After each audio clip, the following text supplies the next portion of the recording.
پاکستان ایک ترقی پذیر ملک ہے.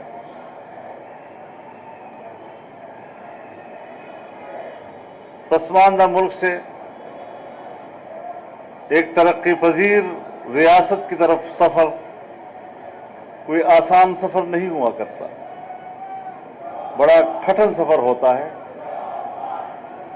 لیکن جہاں ہمیں آگے بڑھنا چاہیے اور آگے بڑھ کر ہمیں ترقی کی نئی راہیں تلاش کرنی چاہیے، بدقسمتی سے ہم نے گزشتہ 3-4 سالوں میں ترقی معکوس کی ہے اور ہم بہت تیزی کے ساتھ پیچھے کی طرف آئے ہیں. اگر ہم نے پاکستان کی معیشت کو سالانہ شرح و نمو کے ساتھ 6% پہ رکھا تھا تو ان 3 سالوں میں ہم نے دیکھا کہ پاکستان کی معیشت کا سالانہ شرح تخمینہ وہ 0 پر بھی چلا گیا. اب ظاہر ہے کہ 2 پہلوؤں پہ آپ کو غور کرنا ہوتا ہے.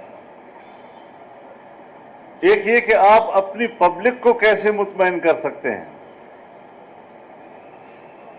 دوسرا یہ کہ آپ بین الاقوامی برادری کو اپنے ساتھ کیسے انگیج کر سکتے ہیں.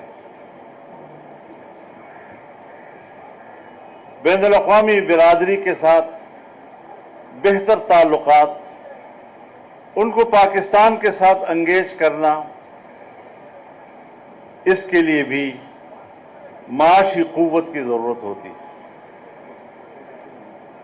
آپ دنیا کے مفادات اپنے ساتھ وابستہ کریں تو لوگ آپ کے قریب آئیں، آپ کے ساتھ معاملات کریں، آپ کے ساتھ تجارت کریں، آپ کے ملک میں انویسٹمنٹ کریں، اور اس طرح ملک جو ہے وہ آگے بڑھے اور اس کے جو منافع آئیں اس سے قوم مستفید ہو، قوم آسودہ حال ہو اور عام آدمی کی زندگی بہتر ہو. یہ مختصر سا فارمولہ ہے. ہم نے دونوں طرف مایوسیاں دیکھی. ایک طرف قوم کا کرب، عام آدمی کی پریشانی،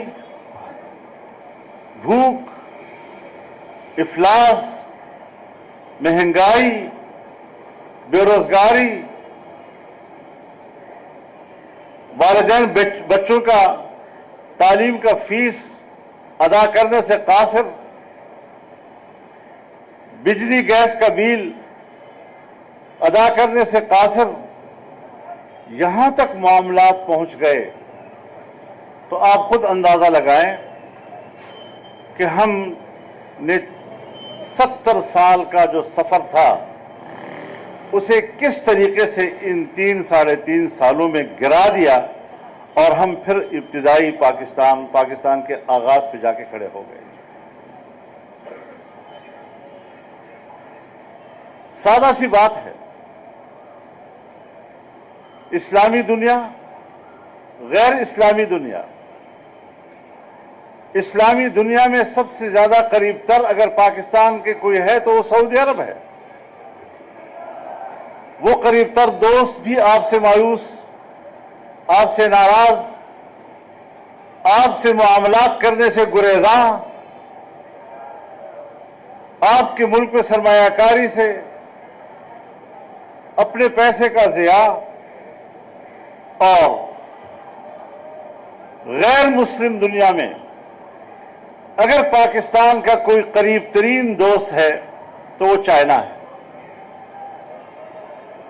چائنا کی مایوسی اور ناراضگی، جو اپنی عادت کے مطابق زیادہ بولتا نہیں ہے، لیکن جب انہوں نے اپنی ہی سرمایہ کاری سے ہاتھ اٹھا لیا اور جو منصوبے انہوں نے اپنی نگرانی میں کرنے تھے اور آغاز کر دیا تھا، 70 ارب ڈالر انویسٹ کر دیے تھے، سی پیک کا منصوبہ شروع کر دیا تھا، توانائی کے شعبے میں بجلی کی پیداوار میں اضافہ کیا. یہ ساری چیزیں ہوئی اور اپنی ہی انویسٹمنٹ سے دستبردار ہو گیا. تو آپ خود اندازہ لگائیں کہ ہمارے ملک کے اندر کی معاشی پالیسیوں کا ان پہ کیا اثر پڑا, کیا ریفلیکٹ ہوا اس کا. اس حوالے سے بہت سی پارٹیوں کا اپنا ایک نقطہ نظر ہوگا, لیکن ہمارا نقطہ نظر بڑا واضح رہا ہے کہ ہم نے 2018 کے الیکشن ہی کو تسلیم نہیں کیا, اور یہ ایک متفقہ رائے تھی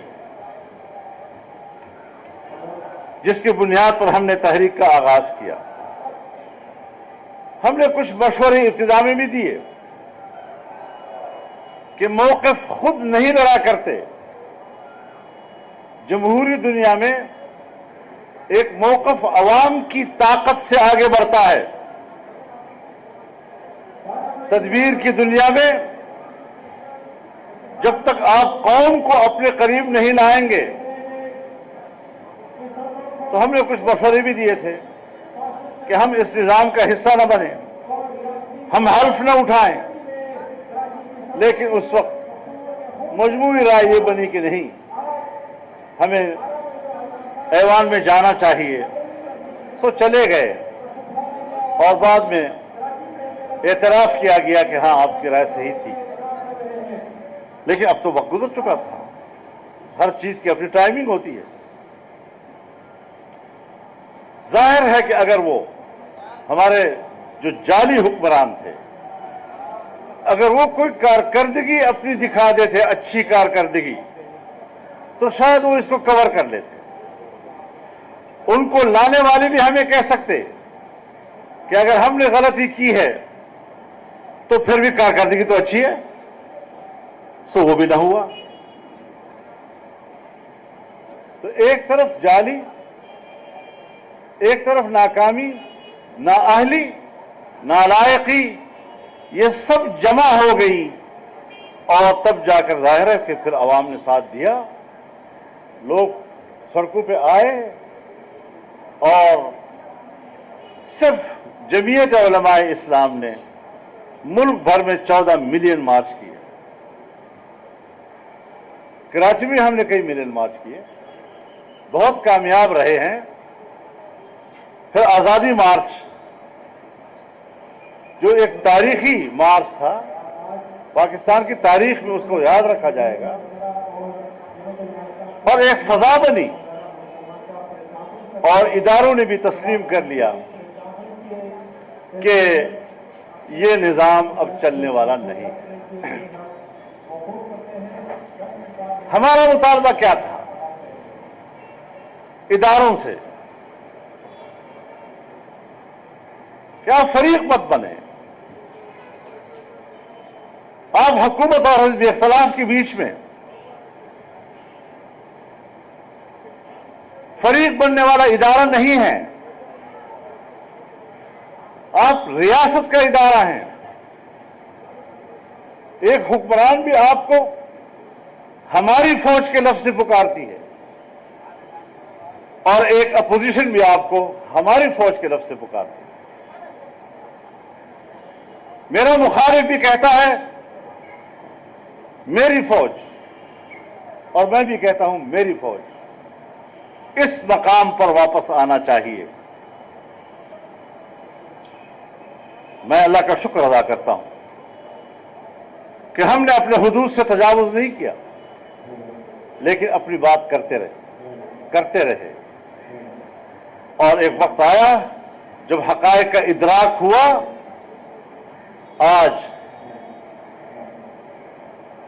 جب وہ اپنے حقیقی مقام کی طرف جانا چاہتے ہیں, ایک آئینی دائرہ کار کے اندر اپنے آئینی کردار کی طرف جانا چاہتے ہیں, تو پھر جب وہ لفظ نیوٹرل استعمال کرتے ہیں تو ان کو جانور سے تعبیر کیا جاتا ہے. یہ تقدس ہے ان کے دلوں میں ان کی. اور آج ان کو میر جعفر کے لفظ سے پکارا جاتا ہے، جو تاریخ کی دغا و بغاوت کا ایک کردار ہے۔ میر جعفر ایک شخص کا نام نہیں ہے،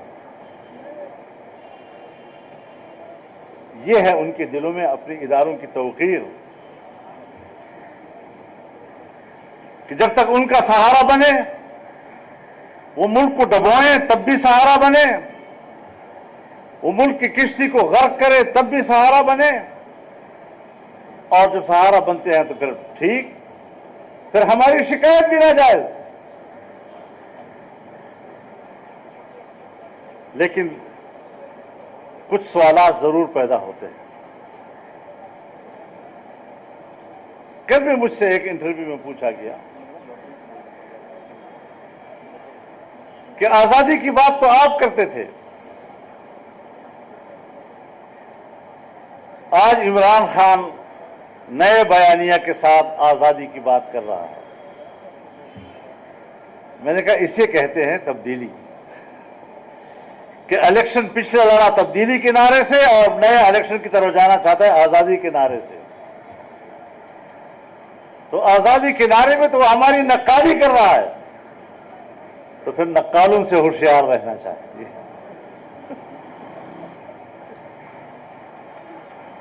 نقالوں کو سمجھنا پہچاننا چاہیے۔